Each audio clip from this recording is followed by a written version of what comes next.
المؤرخ راه كنعرفوا شنو كيعني بالنسبه لواحد الدوله. وهذا الشيء انس انا راه غير البارح، غير هادي 10 سنين تقريبا.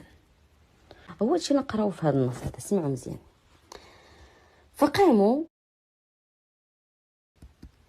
من العرب من مبايعة المولى عبد الرحمن بن هشام سنة 1830، ثم لحقت به بعض القبائل العربية الأخرى. ولا إثر ذلك أوفد السلطان بن عمه المولى علي ليكون على رأس حامية عسكرية إلى مدينة تلمسان.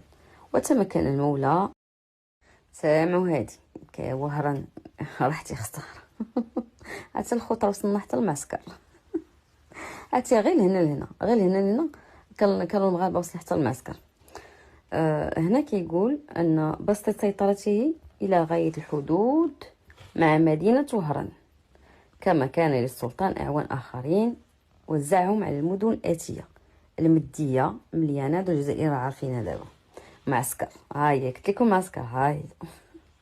وهم على التوالي هذا القائد شريف، هادو مغاربة اللي كانوا حاكمين هاد المناطق هذه. غير باش اللي يقول فين كنقرا، انا غادي نوريكم فين كنقرا ابو القاسم سعد الله شيخ المؤرخين الجزائريين، وهذا مرجع من الجامعه الجزائريه 2015. غير وادا دابا راه غبر ما تلقاوش مسحوه دابا بلاتي، علاش مبغاش يبان نمسح ليا. كان ها انا فين كنقرا جامعه الجزائر، ها انا كنقرا من ابو القاسم سعد الله. هذا راه شيخ المؤرخين ديال الجزائر، شيخ راه عاودت لكم قبيله، يعني اعلى ما كاين في المؤرخين.